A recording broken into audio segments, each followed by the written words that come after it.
We're all here. Welcome. I'm Linda Power, and I want to welcome all of you to Sierra Sage Presents. I know some of you are brand new to these programs, and some of you I've met just for the first time tonight.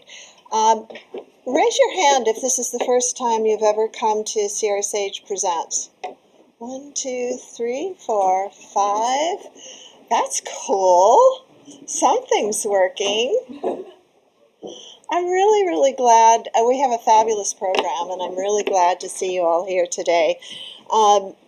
Just a word, the Sierra Club, alongside many of the organizations throughout Orange County and South Orange County, and the ones that some of you represent, we're actively engaged in partnering on this topic, stopping offshore drilling, which is a priority for the Sierra Club and as well for Sierra Sage of Orange County.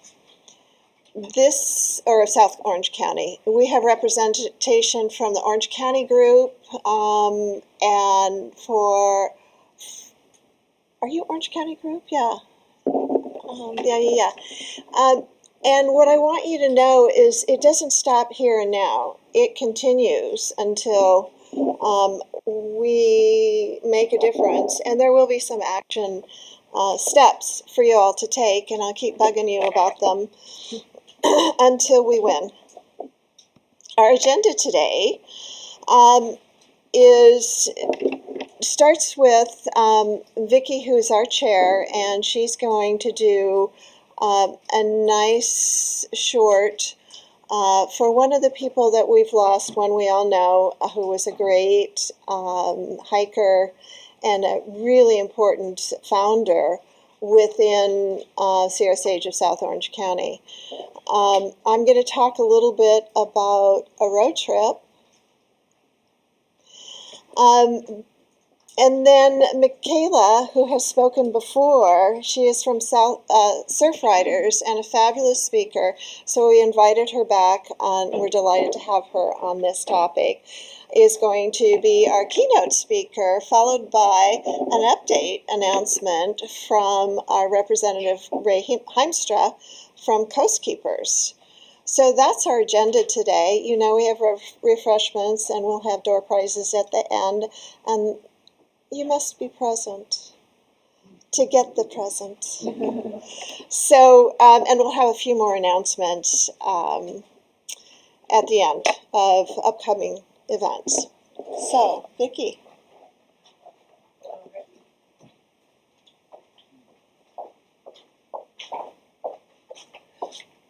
Okay. As some of you have already heard, Mike Sappingfield has passed away. He was one of the founding members of the Sierra Sage of Orange County. He was always the face of Sierra Sage. When you thought of the organization, you thought of him because he did so many things and he was everywhere with us. The group was founded over 30 years ago. It was founded in October of 1992, so Mike was there from the beginning. His interest in the outdoors and the environment goes way back to his earlier years, a young man when he was in Northern California and hiking in that area, and also in the Redwoods. That was one of his favorite places. He loved the Redwoods Forest state parks up there. Mike served as Sierra Sage's first outings chair when the organization the group was formed. Over the years, he's led numerous hikes and was famous for his Mike hikes. For some of you know what that is, and some of you don't. For those that don't, the Mike hikes, simply put, is it was led by Mike, which was intended to allow participants to enjoy the outdoors. The length was designed to allow leisurely time to smell, photograph, identify flowers, or otherwise just have fun. The hikes were favorites because of the time allowed to absorb the flavor of the wild plants and animals. Hikes were usually 3 to 5 miles in length and were led at a reasonable pace. Some of the places that were his favorite Mike hikes were Holy Jim Falls, Whiting Ranch, and the Riley Wilderness Park. Mike was famous for his wildflower photography and scenes of beauty that he captured while he was at the different hikes and trips that he did, and he's shared those with several of the Sierra Sage bi-monthly meetings like we're holding now. He organized outings to include a variety of activities. So in the very beginning, in 1992, the activities included bike riding, kayaking, he had a canoe trip, they did peak climbs, car camps, mule packs, they did a couple of Channel Island boat tours, they went to the Antelope Valley Poppy Preserve. He liked to do family-oriented hikes in the summer. There were sunset hikes, conditioning hikes, to name a few. The outings were enjoyed by hundreds of people. Over the span of 20 years, Mike also organized and led dozens of travel adventure trips. These trips were an important source of fundraising for the chapter and for Sierra Sage. Many trips were to national parks such as Arches, Canyonlands, Olympic Park, Great Smoky Mountains, Florida Keys and Everglades, Lassen, Black Hills, Arizona Slot Canyons, Yellowstone Grand Tetons. He did some trips to historical places which had a less emphasis on the hiking, and those were to Virginia, Washington, D.C., Pennsylvania, and New Mexico. He also led 6 trips to Costa Rica with Donna Speck. These trips were popular, so popular that Mike always had a waiting list of people who wanted to go. The itineraries covered beautiful sights and unique opportunities to explore nature. Mike arranged a special docent tour at the White Sands Missile Base. He also did behind-the-scenes tour in the undeveloped paths of Carlsbad Caverns, where you had a lantern to walk around and see the stalactites in there.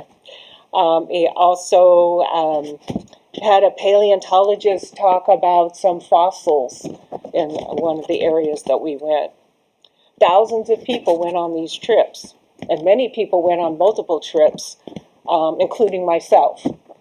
For a number of these trips, my wife Patty Mike was on the Conservation Committee when Sierra Sage was first formed. He was heavily involved in the opposition of the Transportation Corridor Agency's proposed Foothill South 241 toll road. This toll road would have destroyed a large part of the Mateo Creek watershed, which included the San Onofre Beach and the Trestle Surfing Beach. The road would have cut through the Donna O'Neill Nature Conservatory, which is another place where some of the hikes were led, and would adversely impact at least 5 endangered species. The effort spanned over 8 years and culminating with the Coastal Commission hearing, which led to the decision to deny the approval of the toll road extension. Yay! That's a big win for us. And this win was also codified. California Bill AB 1426 was signed into law, which prohibits the Transportation Corridor Agency, any California state agency, any regional agency, or local agency from building roads through this area. So we have a good win on this, that unless some state changes the law, nobody can go in there now. It's no, right. Mike labored long and hard for this bill. Over the years, last 15 years, he played an active role in putting on the Star Ranch barbecue fundraising events at the Star Ranch Audubon Wildlife Sanctuary.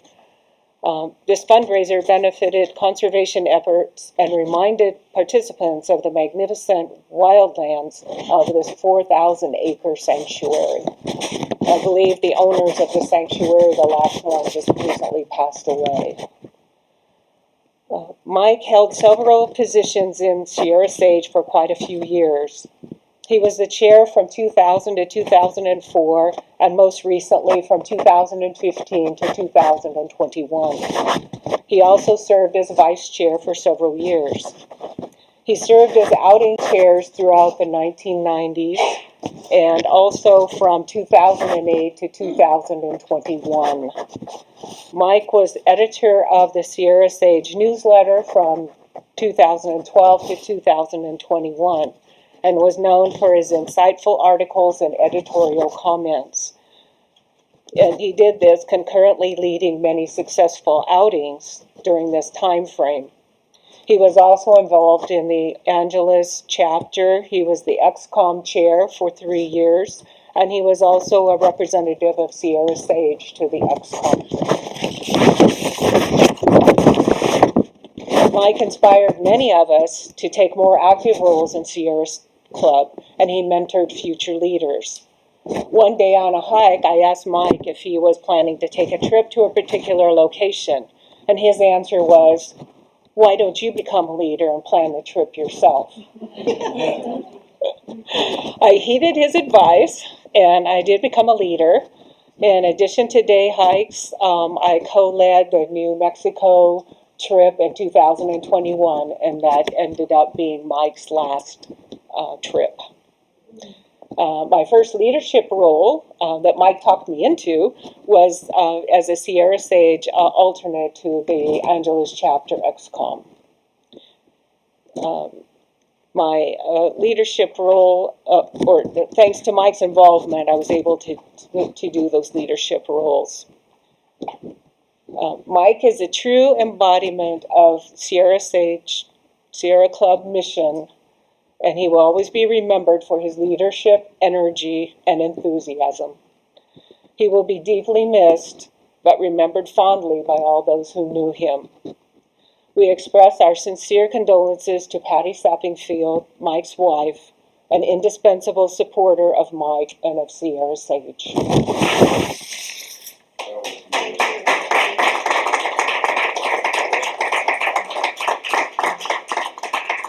How many of you knew Mike? No.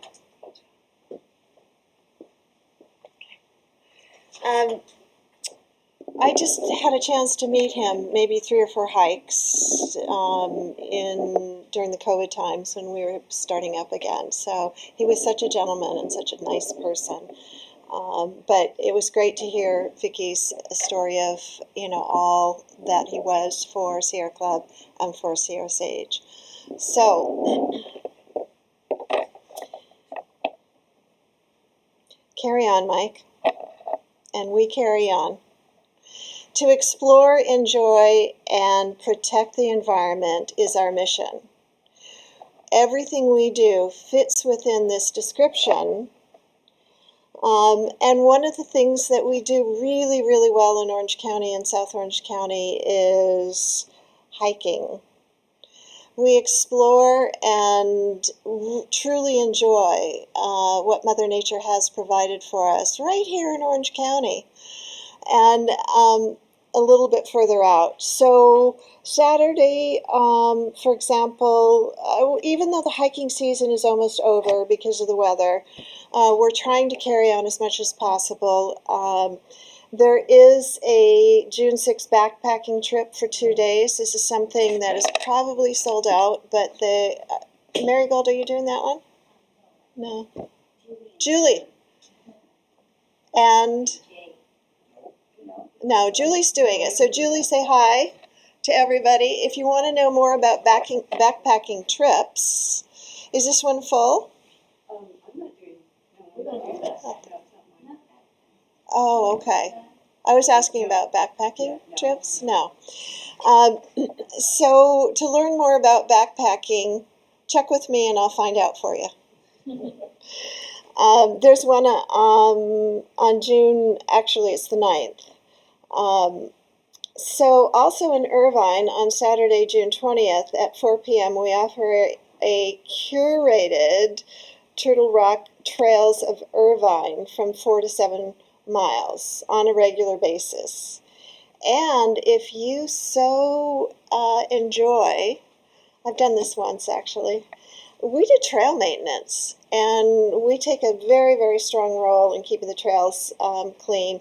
We start very, very early. The next trail maintenance is June 6th at 7:45 a.m.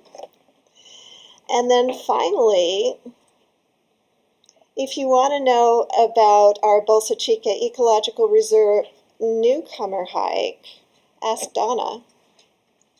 That's my picture up there. It is. I clipped it from your website. So thank you for your picture. So Donna really has carried the ongoing project, which is to make sure that we understand the importance of the birds, the oceans, and we keep them safe and protect them against predators. I know we've talked a lot about that. Sunday, June 21st at 8:30 in the morning, organized by Angela's chapter, Orange County Sierrans. And you do this every month, right? Which one? The Bolsa Chica. Yeah, the Bolsa Chica and Turtle Rock. And Turtle Rock. Yeah, so thank you so much for all that you do. Are here too. Jay and Julie. Jay and Julie, too. Yeah, so they all know about Bolsa Chica and Turtle Rock and some of the other hikes that we do. So if you're interested in that, check with these fine people, some of our leaders. Our role to explore, enjoy, and protect serves many, including the four-footed critters. Does anybody know what you're looking at? You don't get to. You already. You've heard this presentation. Zip it up. Do any of you know what we're looking at? Is it a wildlife corridor? It is. Wallace Annenberg Wildlife Crossing? It is. So this is Southern California's most known bridge. That's a cougar lane. And you know, if you know me, you know I love cougars. So, and this picture is from about a year ago. It's the top of the Wallace Annenberg Wildlife Crossing, which measures about 174 feet wide and about 120 feet long and crosses 5 lanes of the 101 freeway. So that what you're looking at is facing north, and I'm going to take you on a little exploration in 5 slides, which is a road trip I took with the Caltrans people who work so hard on this project.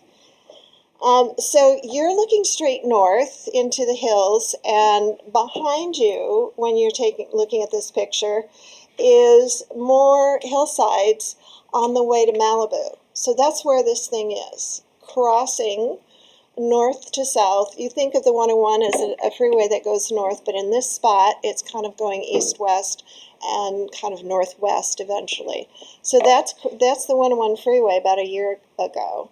The top is contoured with 1 to 4 feet of soil and planted with almost 6,000 native plants so far. When I went there, and yes, it is the Wallace Annenberg crossing, you can see the name right there on it. It was so noisy down there. Just amazingly noisy. It's like you had to yell at each other and you wanted to get out of there very quickly. So where I was standing right there, I took a left and walked behind to the side, and on the right side is a picture of what I saw. So this is the Agora Road being constructed as a road that goes under a tunnel. The cars will go under the tunnel, and the road will be covered with dirt and plants, native plants and trees. So that is looking over the mountains facing Malibu. And then, do you see that little orange square here? That is a scaffolding. And a bunch of us climbed up that scaffolding with permission and a tour guide. And it's 2 layers of stairs and walked to the top of the Annenberg crossing. Amazing. It was quiet.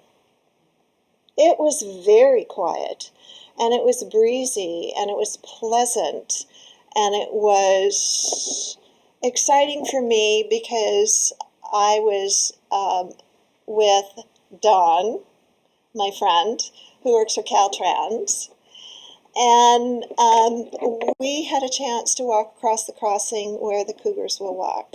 There is a video stream. If you're interested, you can see it any day.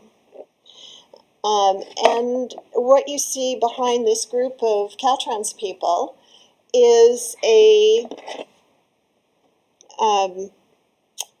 sound barrier to keep the crossing quiet. If you were to look over that, you would look down on 10 lanes of traffic, but you can't because it's very high. It's higher than it looks. So that is facing the south toward, the west. So looking over that, the road goes west right there. So then we kind of carried on past the southern and the western view, and we went to the northern view. Do you recognize this guy who is talking to us? There's a better picture. That's Francis. He was our speaker last fall when we talked about crossings and wildlife crossings and the importance of habitat restoration. So, so Francis is a great storyteller. And essentially, you can see that behind Francis is a drop-off. And they will eventually fill that with dirt, and I'll show you what that's going to look like. But before I do,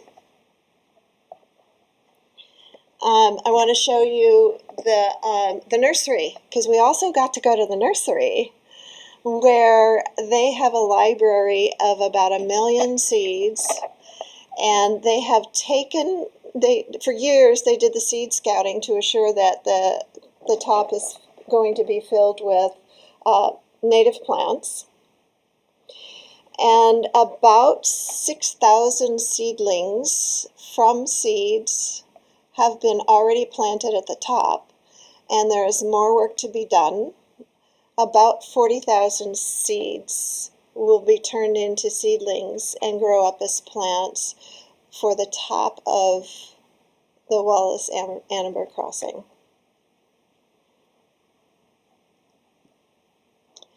And this is an artist drawing of what it will look like when it's all connected, filled in with the dirt. You can still see Agora Road, but you kind of see that there's dirt over the top and plants and vegetation on the top, because it's very, very important to make sure that the wildlife can get from the hillside to the Santa Monica Mountains. And it's expected to open early December. So if you want a tour, you should contact the wildlife, or the Wallace-Annenberg, right? Wallace-Annenberg. Just go to their website. They're offering tours there now. But anyway, we are, again, protecting the biodiversity of the land that was important to wildlife, bobcats, butterflies, and trying to prevent extinction of these species up there. Questions? I've talked about this over and over to all my friends, and these are the questions they ask me. Leslie, this is for you. The last question there. Will they plant milkweed, native milkweed, for the... I hope so. They already have. Yes, yes. So they're trying to encourage the monarch butterflies to use this as a breeding place. So how will the lions and bobcats know to cross over the top? It's a big thing. Anybody got an idea? Not you, Dawn, because I know you know. What they do is they have fencing that kind of funnels them in the right direction. But remember, most wildlife, they have a great sense of smell, and they also have some sense of curiosity, and they also have an inherent need to have a very, very large territory. So mountain lions' territory ranges up to 500 square miles. So they hunt at night, and they can smell prey on the top or on the other side. And they can also smell mates. And they will be looking for mates on the other side. So this is very, very important to habitat restoration, to see the genetic diversity. You had a question, Mike? Did I answer it? Oh. Oh, I did. You did. What was the cost? It was originally about 80 million, and as everything goes up, it's about 115 million. Yep. Am I right? Did I remember that number? Close. It's not finished yet. And when you ask what was the cost, what is the cost of maintaining this for the rest of time in perpetuity? So anyway, but I once wrote a paper, and I'm happy to send it to any of you. It's the high cost of roadkill. And not me, but many scientists have studied the cost of roadkill in many, many countries, and it's more expensive to repair than to prevent roadkill. So, how will they keep the humans off?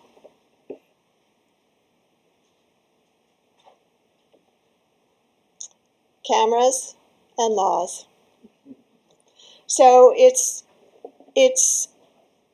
not legal to go up there without an escort.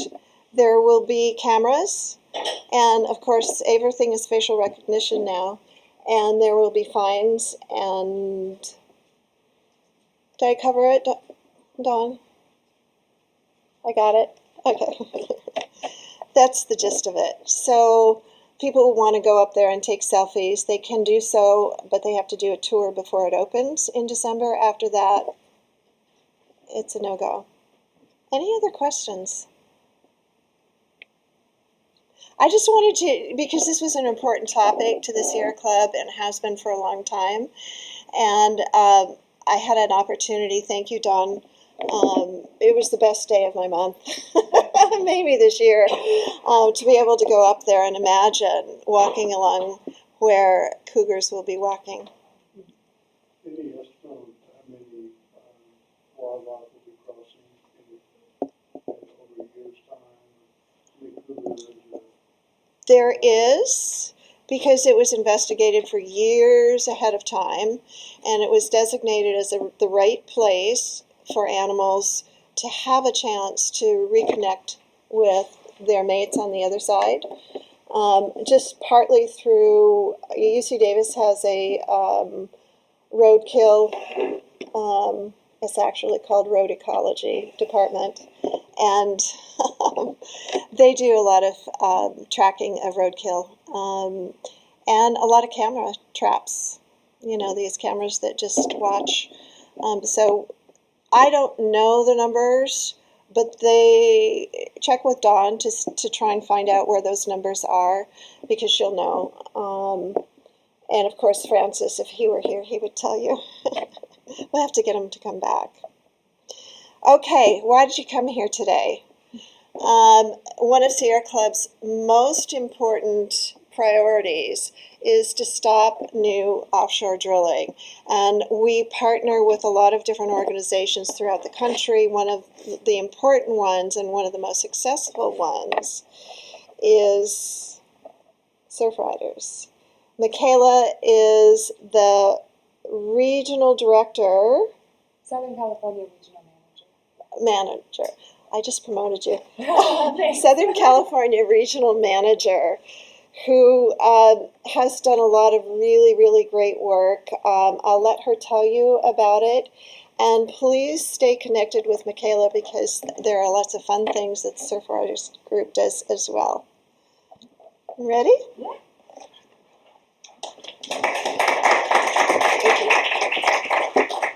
Be careful with this, and you can use that. Okay. It's up to you.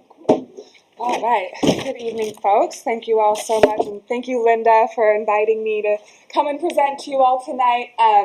This is not a positive topic to be talking about, but a very important one, because similar to Sierra Club, stopping new offshore drilling is the Surfrider Foundation's #1 priority campaign across the whole nation. And I'll get into the gist of sort of the dangers and the threats, but then also sort of where we are in the federal administration's process to try and open new offshore drilling across the country. So as Linda said, my name is Michaela Coates. I am the Southern California Regional Manager for Surfrider, so I oversee the chapters between Los Angeles and San Diego, but I do live locally here in Orange County, so happy and accessible to be able to come and speak to you all today. For those unfamiliar with Surfrider, we are a 501c3 nonprofit that is dedicated to the protection and enjoyment of the world's ocean waves and beaches for all people through a powerful activist network. So very similar to the structure of the Sierra Club, and we work through a network of local community-based chapters. This might be a little outdated in terms of the numbers, but we have about 80 chapters and anywhere between 150 to 180 student clubs across the whole country. Our student club network has really been booming recently, and it's been amazing to see some of the work that our high school and college-aged youth are getting involved in. Conservation and environmental activism. They've been playing a really big role in a lot of our campaigns, like the new Stop New Offshore Drilling campaign. So it's been really fun and awesome to see. Right, with our chapter network is we have these community-based chapters where we have volunteers that live in the community working boots on the ground to work on local policy issues, but as well as lead stewardship projects, everything from beach cleanups to habitat restoration to programs that sort of look at plastic reduction through restaurants and hotels. But then through collaborating, we can sort of scale up and make ourselves even more powerful. So that can be county-wide, because we have 2 Orange County chapters. They can work together on county issues. We work on state issues, as well as scaling up to federal issues, which is, this campaign is a federal issue that every single chapter across our network is activating on. So we sort of have these different buckets on how we try and protect the coast and oceans. Like I mentioned, we have stewardship programs. These are the important ways that get the community out in the field, learn about the issues that these different communities are dealing with, and then also be able to do something about it, right? Everybody feels so good leaving a beach cleanup knowing that the impact you've made, made the beach cleaner than it was. Our Blue Water Task Force program, we have chapters that run labs that test for Enterococcus bacteria in our ocean water to try and protect public health and educate and inform people on when it is or when it's not safe to swim. And our climate action program is only about 2 years old, but we have chapters across the whole country doing dune restoration, mangrove restoration in Florida and Puerto Rico to enhance our coastal resilience. A lot of times, especially right now in the current administration, we spend a lot of time fighting bad projects, whether that's coastal development projects.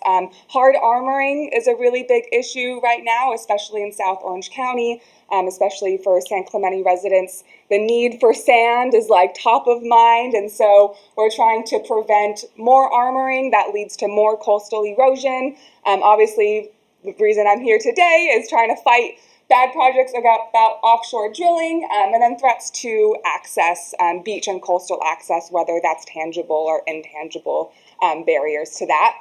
And then we also work on a whole plethora of different policy issues within our different initiatives, which I can get into in a little bit more. But so we sort of look at this Venn diagram as the way that Surfrider can create change. So through our chapter and club network, we build community, right? The story about, I forgot his name already. Was it Mike? Mike, yeah, the story about Mike and how his leadership skills were able to create more leaders in the community that are still here running the chapter today. That is one of the really core things that we think about when we're talking about building community at those chapter levels, is building up leaders in their chapters that can then create more leaders and lead to more change, but also create that sense of joy and enjoyment. Everybody wants to have fun while we're doing the important work that needs to be done. But then we also have our programs, like I mentioned, those stewardship activities that connect people to a sense of place, make them feel like you can make a difference. And then we have our advocacy and our legal action. So we do have a small but very mighty team of attorneys on staff at Surfrider. But then our advocacy is really that bread and butter, is getting everybody in the community to know that they have a voice and they can speak up and use that voice to influence our decision makers to do what's right on behalf of our coasts and our oceans. So Surfrider has 5 core initiatives that we focus on. That is securing beach access, coasts and climate, which is ensuring coastal resilience in the face of climate change, ensuring clean water as we deal with stormwater pollution and sewage pollution, ocean protection, which is the initiative that I'll be diving into a bit more today, as well as preventing plastic pollution. So our ocean protection initiative works across a few main issues. Obviously, the number one issue that our staff is focusing on as of recently is stopping new offshore drilling, but we also have worked in the area of marine protected areas and national marine sanctuaries. Certain regions, such as our Hawaii region, are trying to fight off seabed mining. But again, the reason I'm here today is to speak to you about the imminent threat of new offshore drilling that is facing coasts all across the country. So a quick overview of offshore oil and gas drilling. Quite literally what it is, right, is it's the extraction of oil and gas from beneath the seafloor. And there's obviously this whole life cycle process related to that. So first is exploration, then you have to do the actual drilling, then refinement, and then the transport. And there's a lot of different myths that we're trying to dispel when it comes to the reasons why the current administration is trying to push forward for more offshore drilling. At least here in California, offshore oil is just a drop in the bucket in terms of the total energy that we use, both in the state but then across the nation. About 97% of our offshore drilling is located in the Gulf of Mexico. It's sort of become like a sacrifice zone when we're thinking about the whole scope of our federal waters in the United States.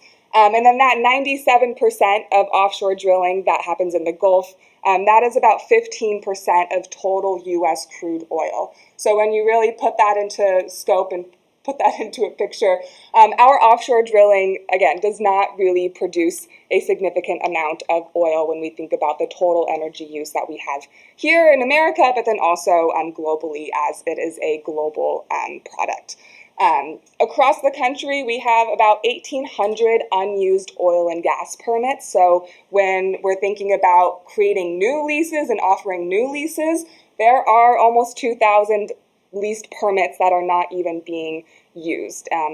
Reasons on why that is could be location dependent, but also recognizing that new offshore oil and gas is not an economically sound idea. It's very, very expensive. And in certain areas, it's not going to be producing enough to make that warranted.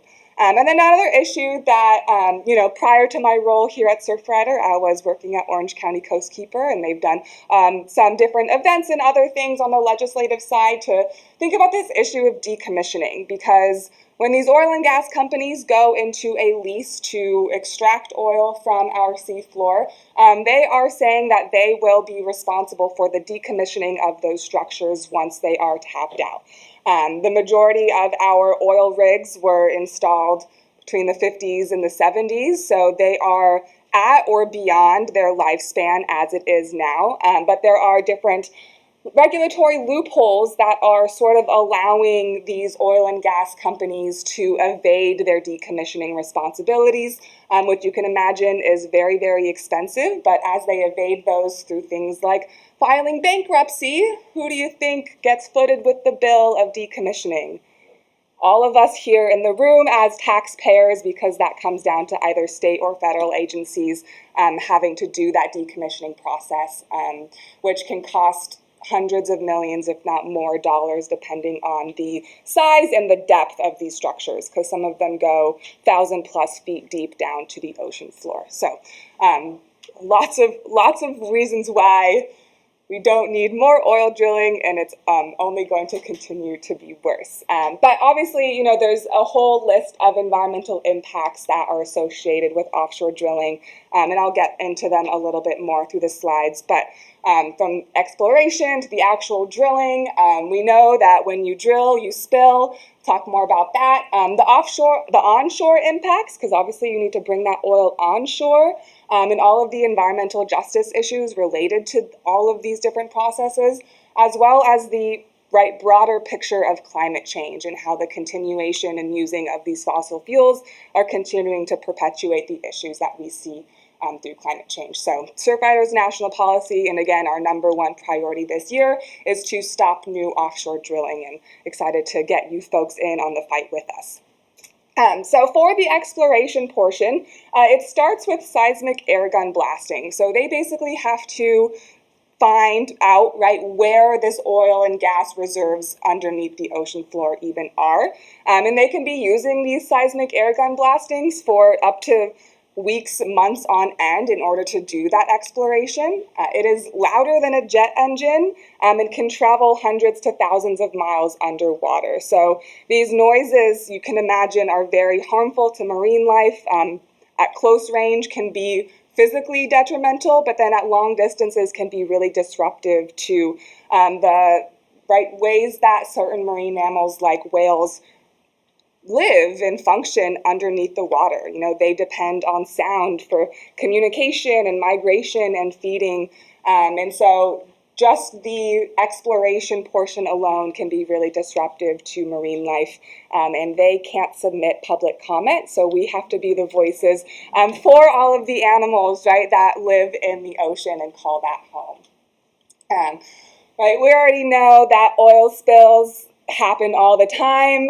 Little ones are happening nearly every single day. They're just not cool or big enough to be reported on. And then, we have had pretty regular occurrence of semi-large oil spills. Obviously, if we think back to 1969, the oil spill in Santa Barbara was one of those key incidents that really pushed forward the modern environmental movement. It led to a lot of our landmark federal legislation, such as the creation of the EPA, the Endangered Species Act, Clean Water Act, and then even just more so recently, for example, was an undergraduate student at UC Santa Barbara during the All-American Pipeline spill in 2015 that was from a corroded pipeline that crossed Refugio State Beach. That was just kind of not celebrated, I say, but our Santa Barbara chapter just hosted a paddle out event sort of commemorating the 11th anniversary of that oil spill, calling attention to not just the federal plan, but some of the work that Sable Offshore Corps is trying to do to restart that same pipeline that led to the original spill in the first place.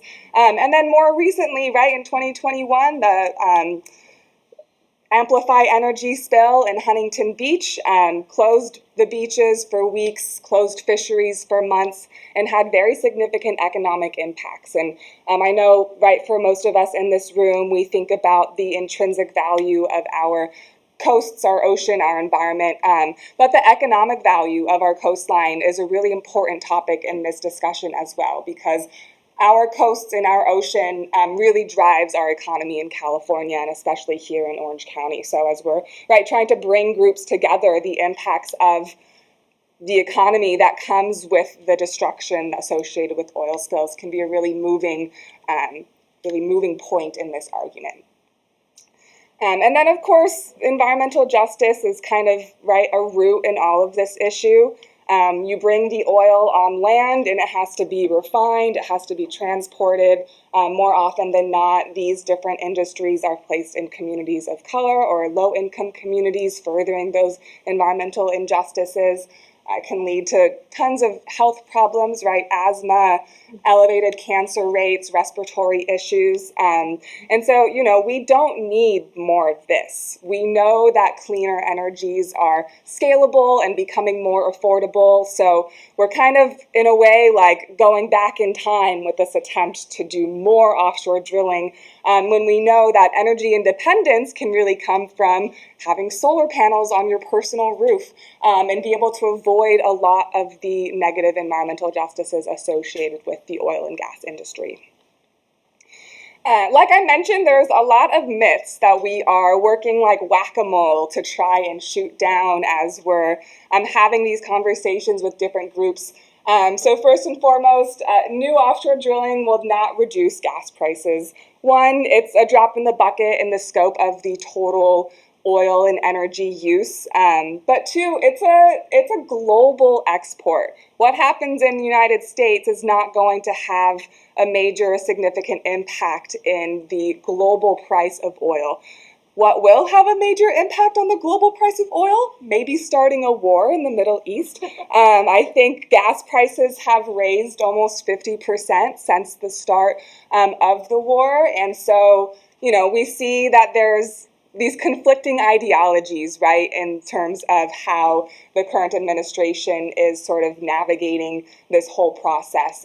But like I said before, 1,800 unused permits are already in existence. Continuing to drill will continue to spill, and like I said before, renewable energy is scaling and it's economically competitive. It might not have been that way a couple decades ago, but technology has advanced so much that it really is the future, and we do not want to go back in time. So to kind of jump forward to where we are in this current campaign, in November of 2025, so just 6 months ago, the Department of Interior's Bureau of Ocean Energy Management released their draft proposed plan for the offshore oil and gas leases. Basically, every administration can come in and they have the option to embark on this 5-year plan of identifying where and when they will offer new offshore oil and gas leases across the whole country. So this is the map of Alaska, of course, and you can see all of the areas that are colored in are areas that are being proposed for new offshore drilling. Some as early as 2026. Not sure how they're doing on that timeline here. In the Beaufort Sea, this would be the first time the high Arctic would be included in offshore oil and gas leases, but just completely covering the entire coastline of Alaska with proposed new leases.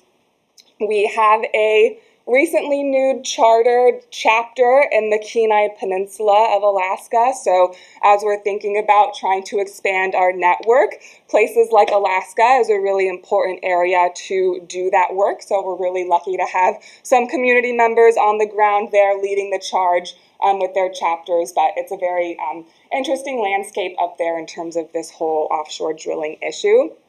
And then here is the continental United States map area. So you can see the entire coastline of California is included in this plan with intentions to start leases in Central and Southern California as early as 2027. And then there is also the majority of the Gulf of Mexico. They put Gulf of America, but we'll say Gulf of Mexico, included in the plan as well.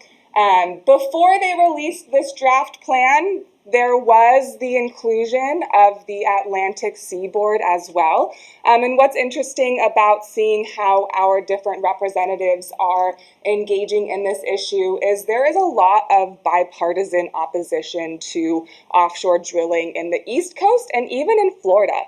There was a pretty massive press conference hosted by Florida federal representatives, I believe at the end of last year, maybe early this year, opposing offshore drilling. They were banded and standing together because they know that offshore drilling, especially in the Gulf where the Deepwater Horizon spill was, is really bad for their districts and really bad for, again, the economy.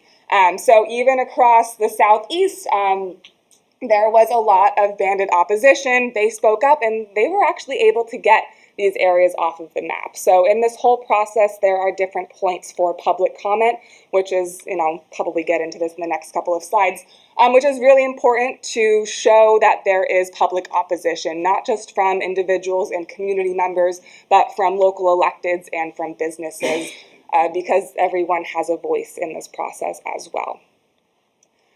So again, our campaign has a few different prongs, and it is our number one priority across the network.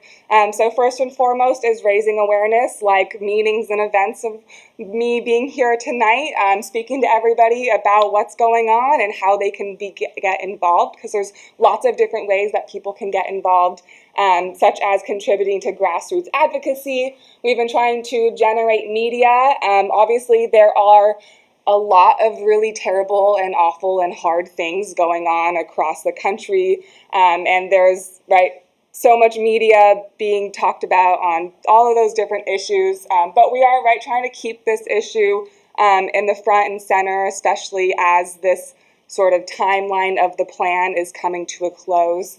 Making sure that, again, that connects to raising awareness and connecting to that advocacy.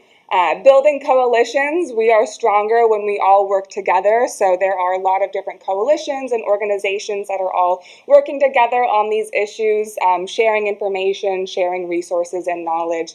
And then state and local policy is another actually very important aspect of this campaign.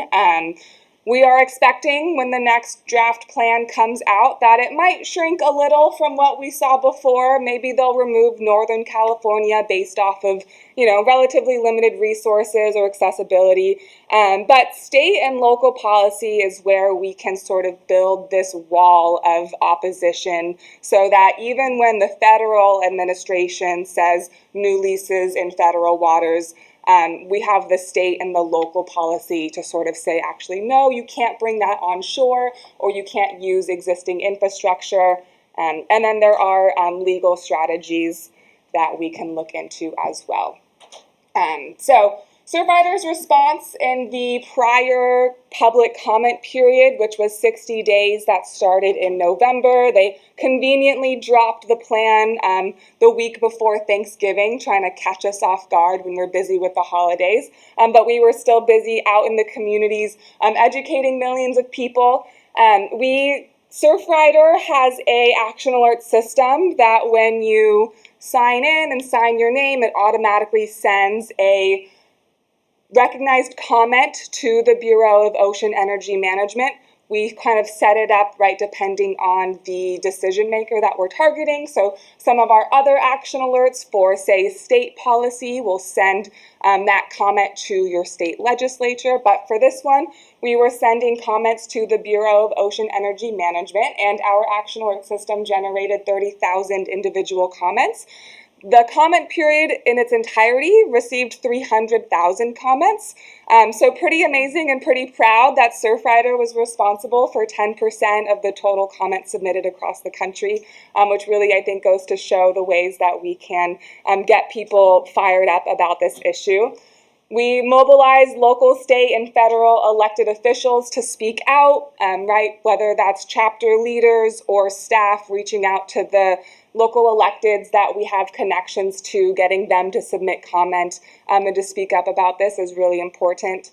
We also engaged thousands of coastal businesses in the campaign, again, because of that economic lens that we can look at this offshore drilling issue with. And then, again, the media coverage reaching almost 2 billion unique visitors per month through the different media networks. Our ocean protection manager was very busy with lots of news interviews speaking about this issue, but it's great to get the word out in all of the ways that we can. We hosted lots of community events, including partnering with Orange County Coastkeeper on one back in December in Costa Mesa. So part of this process typically would include public meetings where representatives from the Department of Interior would be speaking to the public about what is this plan, what is the timeline, how can people provide their input as they're going through this plan. They did not do that this year, so Surfrider and other NGOs and coalition partners took it upon ourselves to be the ones to host these meetings for the public. We hosted one in San Diego, one in Orange County. There was one in Santa Barbara, as well as one in the Bay Area, to try and reach as many people as we can, right? Because if we are not the people talking about it, this sort of plan is just going to fly right under the radar to the average community member. So we came out, told everybody about this plan, and told them how they can use their voice and how they can activate and take action during these public comment period processes. So one of the fun ways that chapters have also been engaging in this campaign is something that we call the Sign the Surfboard Tour. This is all centered around getting business engagement and submitting business opposition to this plan. So basically what's been going on is in California, there's been one surfboard, and in Florida, there's been one surfboard that has been traveling up and down the coast, being hosted by different chapters, and those chapters would be taking the surfboard around to different local businesses, getting them to physically sign the surfboard, but then also to be joining a coalition that's led by the Business Alliance for Protecting the Pacific Coast. So you join the coalition, basically standing in unity in opposition to new offshore oil drilling. So, we would promote the board signings on social media and publish press releases, engage. We have an ocean-friendly restaurants program that works with restaurants to eliminate single-use plastics in their operations. So some of our existing programs, like restaurants and hotels, kind of offered us this existing network of businesses to tap into to get them to submit comments and to join the coalition. And then in April, we had a delegation of diverse community members from fishing and recreation groups to other businesses who actually had a lobby meeting with the Bureau of Ocean Energy Management, and they brought the surfboard with them to DC as a physical representation of all of the businesses that are opposing the plan that they are putting forward. So we are continuing to engage businesses through this campaign. So if anybody is a business owner or knows a business owner, get them to sign on to the coalition and stand in opposition, because the more numbers of businesses that are opposed to this plan, the better. And then here is sort of where we are in this program process. So again, in November of 2025, they released the draft proposed program. That initiated a 60-day comment period. That was when the 300,000 total comments were submitted about the plan. And now we are impatiently waiting on the edge of our seats for them to drop the next iteration of this proposed program and the draft environmental impact statement. And that's going to initiate another 90-day comment period for the proposed program, and then a 45-day comment period for the environmental impact statement. We've thought that it would have been coming April. We were all making jokes, so watch them drop it on Earth Day, and some of our staff thought that they would drop it the Friday before Memorial Day weekend. They still haven't released it yet. So we are impatiently waiting for that to drop so that we can, again, activate our network to get individuals, businesses, electeds to stand in opposition to this plan, and do everything we can to get California, but then also write all of those areas off of the map so that we do not have any new offshore drilling. But again, they're trying to move relatively quickly with this plan because, like you saw, there's they are trying to offer new leases as early as 2027 in California. So currently, there's still been a lot going on. They're keeping us busy despite us waiting for this next draft plan.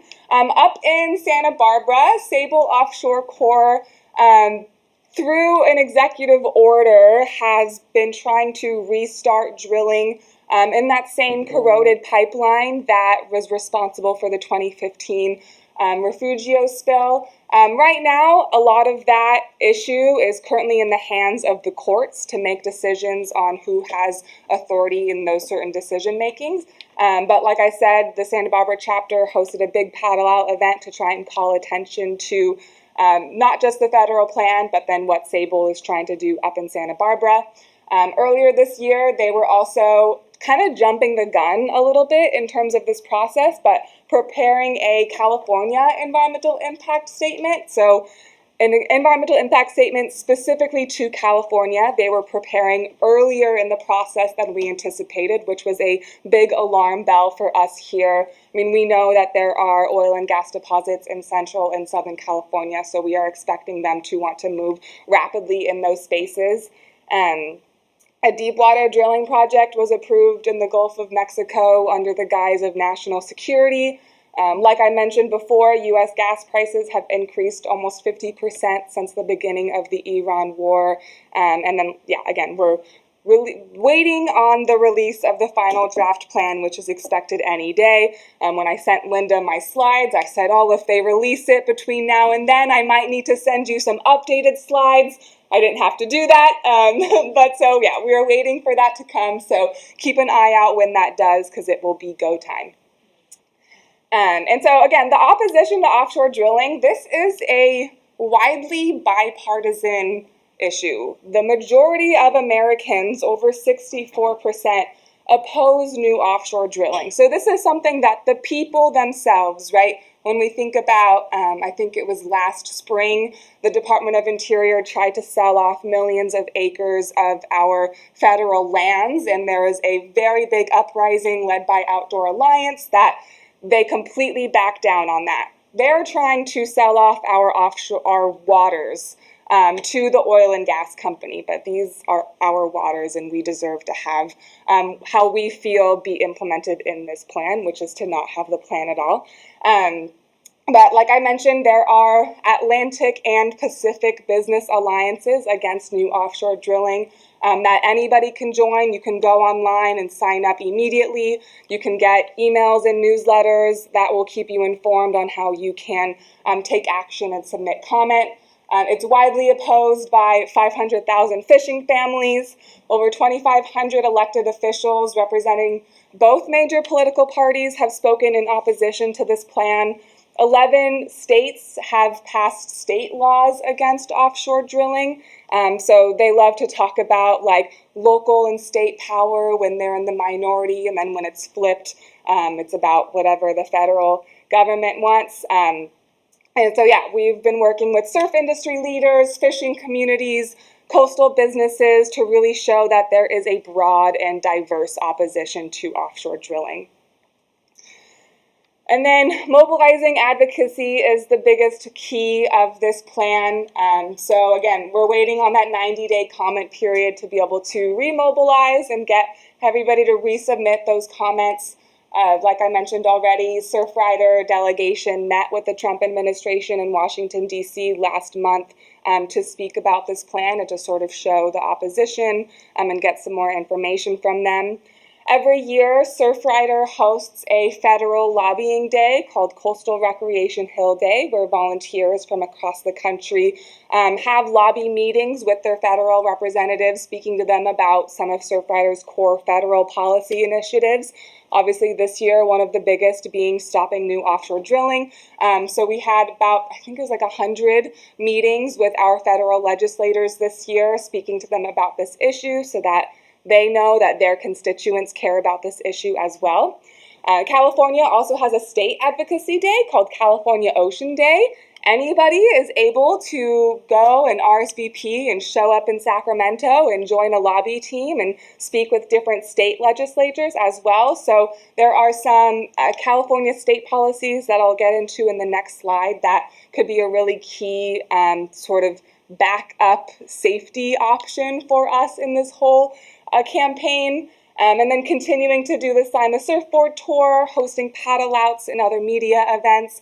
The LA chapter will be hosting a paddle out on June 20th, speaking about this issue. So if anybody wants to trek up to LA, keep an eye out for that. It should be a fun day in the water, but also, right, kind of banding together as a community. Was that Aaron there at Huntington Beach? Yeah. So, this is not the first time that we have had to try and fight new offshore drilling.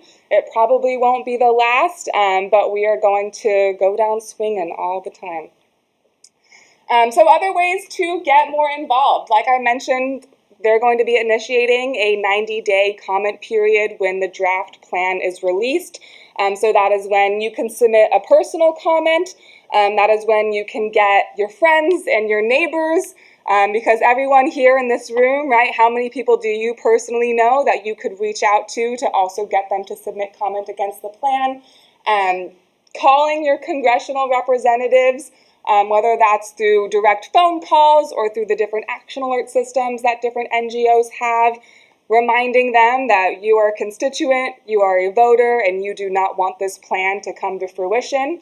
Surfrider has a publicly accessible campaign toolkit. We're really trying to make this so anybody can have the resources to sort of plug and chug in the way that our chapters have been mobilizing community members, businesses, and local electeds. So anybody, right, can go to their city council or their board of supervisors and speak to them about this issue and get them to speak in opposition as well. One of the key state bills that we are prioritizing in the legislature this year, it's funny, California has the longest legislative session of like any other state. So while some of our other policy managers are kind of starting to think about the next legislative cycle, we are still in the thick of our California legislative cycle. And luckily, AB 1448 made it through appropriations, which is where most bills go to die. But AB 1448, proposed by Assemblymember Hart, will ban new offshore leases from using existing infrastructure to transport oil onshore. So if there is in California already a ban on new infrastructure, and then there's a ban of new leases using old infrastructure, that basically makes new offshore oil and gas drilling impossible off of our coastline because it makes it that much more economically infeasible to get that oil onto land where it needs to be refined. The only feasible option would be something like a barge to transport it somewhere else where they can bring it offshore, which not really possible to do. But here on this picture, and I apologize, it's a little small, but this is a map of where there are different county ordinances against new offshore oil infrastructure. So the counties with protections are the ones in blue. The counties without protections are the ones in yellow. So Orange County, LA, right, Ventura, Santa Barbara, those are sort of these gaps in areas in which a county ordinance against new infrastructure could play a really key role in building what groups are calling like a blue wall, basically this blue wall of opposition to new offshore drilling. Because like I said, the state and the county and even city ordinances can play a pretty big role in making a bigger deterrence to new offshore drilling in our federal waters. And then there's, of course, right, organizing and participating in local events to continue to raise awareness, sort of, right, all kind of wrapping up with that community advocacy portion is getting people to use their voice during this process. So, in December, Supervisor Foley attempted to get a resolution. So resolution is a little bit more ceremonial, but her resolution would have also had the county submit a letter or a comment in opposition to the plan if it did pass. So she did try to get a resolution against new offshore drilling at the county level. That was unsuccessful, unfortunately, but that is something that if we're thinking about what we can do here in Orange County locally, getting our local county board of supervisors to stand in opposition could play a key role. And again, even stronger, right, if we can get that resolution turned into an ordinance against new offshore drilling and the infrastructure involved in that. We have, like I said, tons of resources online. At brand.surfrider.org, you can find fact sheets, our campaign toolkits, photos, and other things that people can use in this process.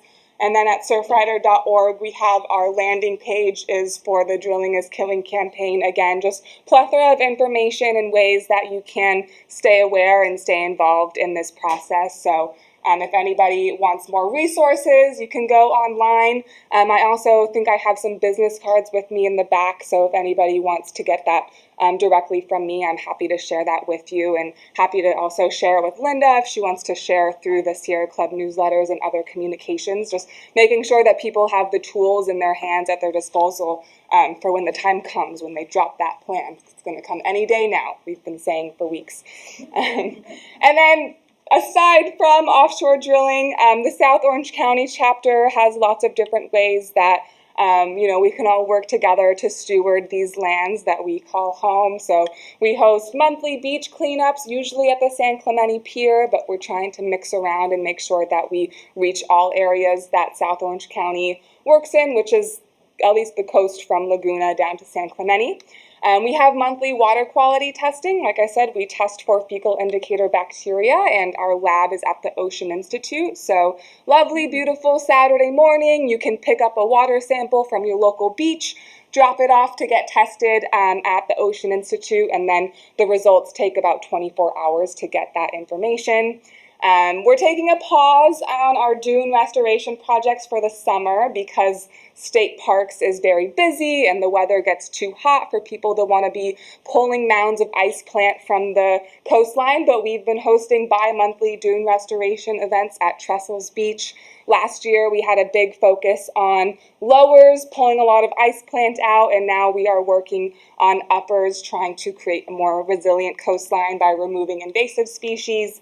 And then we're trying to build more joy and incorporate that enjoyment to the work by hosting chapter meetings, social events, and more.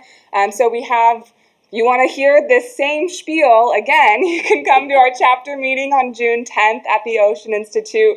We'll also be hearing from the founder of the Entangled Whale Response Network of Orange County, who's going to be speaking about the work that they do for entangled marine mammals. And then our events coordinator is hosting monthly socials sort of scattered all across the county or the South Orange County. So if you want to come hang out, learn more about what we do, and connect with more ocean lovers, that's all available on the South Orange County chapter's website. And then a couple of things. So this QR code here, there's also one on the back there. That leads to our action alert, which again, when you submit it, that will send an email directly to your federal representative saying you do not want new offshore oil drilling. So that's something that, whether the comment period is open or not, is a way that folks can take action and use their voice. And then there's a direct link to our campaign page for more resources and information. The other way that we have been getting folks to submit comment, a bit old school, but we're also kind of wanting to mess with BOEM a little bit, is we are having folks sign postcards that are directed to the Interior Secretary Burgum. I have a stack in the back. So you can sign a postcard, you can put your name and your zip code, and then there's space where you can add just a personal message on why stopping new offshore drilling is important to you. But the network mailed in thousands of these postcards during the last comment period, which most of the comments were digital, but we know somebody had to go through every single one of these postcards and record that in this process. So this has been a fun way to get people engaged because I know our world is like dominated by QR codes, and sometimes people don't want to do the QR code, but they want to sign that postcard and really feel like they have that physical message. So I do have a stack of postcards in the back.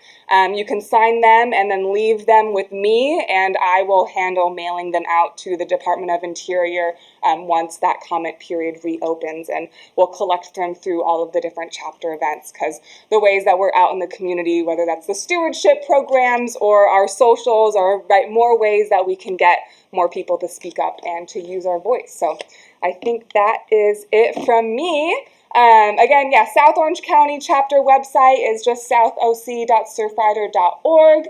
You can follow us on Instagram to stay up to speed on different events and updates that we've got going on. And then that is my email address. You're welcome to reach out with any questions or resources or other ways that we can work together to protect South Orange County's coastlines and oceans. So thank you all so much.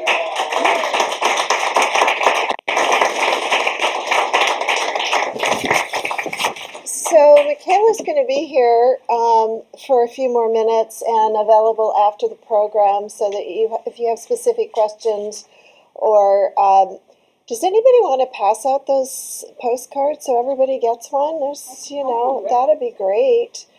So we'll help you out with that sort of thing, and we'll keep in touch and let you know when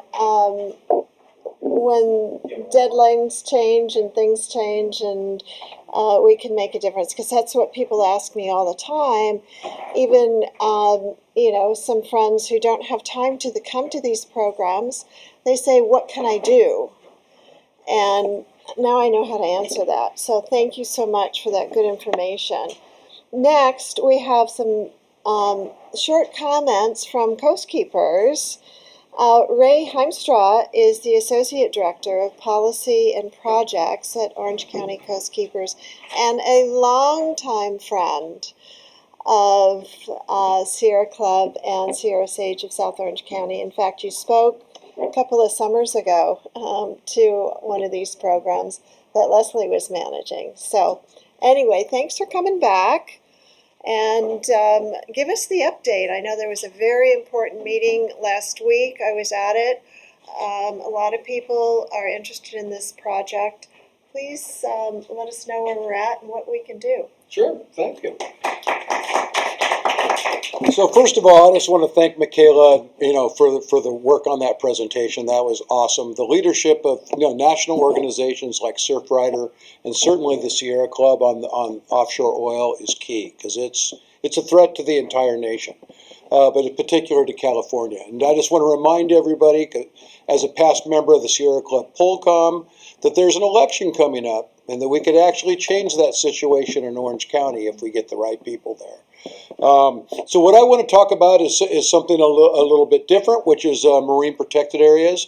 I've been involved with marine protected areas for a long time.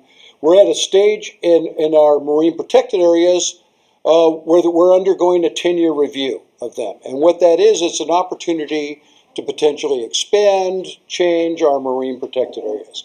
And what this poster is about is Coast Keepers involved with the Laguna Bluebelt Coalition on what's called a petition to expand an existing marine protected area. So what we're talking about right here, this marine protected area here is called the Laguna Beach State Marine Conservation Area. And the idea is to expand it down here about 1 mile to cover 2 really endangered reefs that are getting beat up pretty bad from commercial fishing. So that's something that we've been working on for a number of years. On May 19th, there was a meeting just last week in San Clemente, where the Fish and Game Commission heard from a lot of Sierra Club members. People actually showed up and spoke, and actually wrote letters and other stuff. And then in October, they're going to be making a decision. So I just wanted to let you know where we're at in this process, that it's very active. There's going to be opportunities for you as just concerned citizens or Sierra Club members. Sierra Club has supported this and been very active in the whole statewide process, and we appreciate that. So I'm going to go ahead and stick around, and I can talk about this all night long, but I'm not going to do that to you. But one thing I did want to highlight is the Blue Belt just started their annual photo contest. And I've got the deadly QR code here. There's some back here, so you can look at that.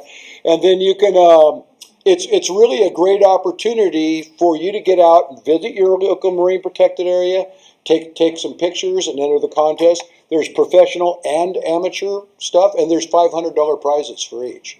So it's really worth your time looking into that, and glad to talk to you more about the marine protected areas or anything else you want to talk about. Thank you. Thank you, Ray.